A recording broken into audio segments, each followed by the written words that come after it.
Is Israel expected just to be asked again and again to investigate itself the way that we've seen it has been asked to do so many times in the past with no real accountability for anybody involved? And Miller at one point says, we have jurisdiction as in the United States of America. Did you see that exchange? Focus on jurisdiction for a second. Who does have jurisdiction here?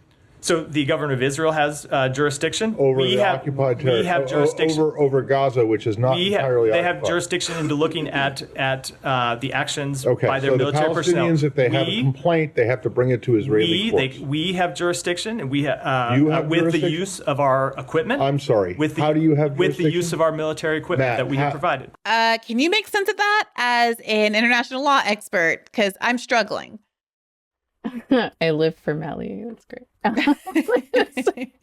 That's so good. Thanks for sharing that.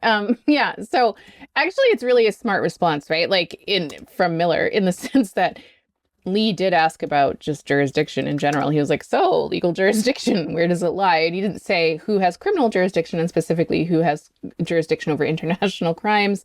And is there international jurisdiction over these international crimes, right? So yeah, so that's, there's lots to say there. So, okay, so the basic nuts and bolts, and this is the case, notwithstanding the fact that there will be challenges and it will get very technical for folks who just want to understand, like, really the basic basis of jurisdiction and admissibility at the court. For jurisdiction, if the court will have jurisdiction over crimes that are committed on the territory of a state party. So in this case, on Palestinian territory, right?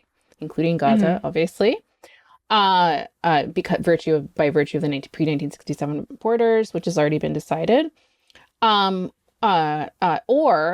over nationals of states parties. So what that means in this context is that anybody who commits a crime on the territory of Palestine, anybody, an American, an Israeli,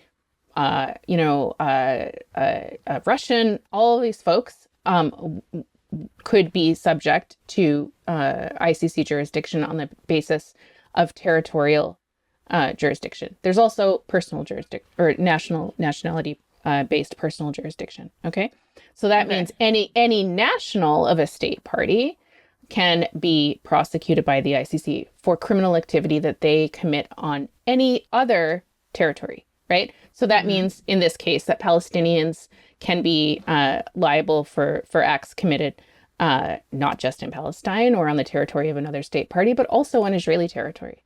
Right. And so really, I think what that says is that this works both ways. Right. Not only are Israelis liable here at the ICC, subject to the ICC's jurisdiction for crimes committed on Palestinian territory, but Palestinians are also liable for crimes committed in Israel or elsewhere. So that's really the basis. The basic point is that there is jurisdiction. We will see. So what's Miller up to then?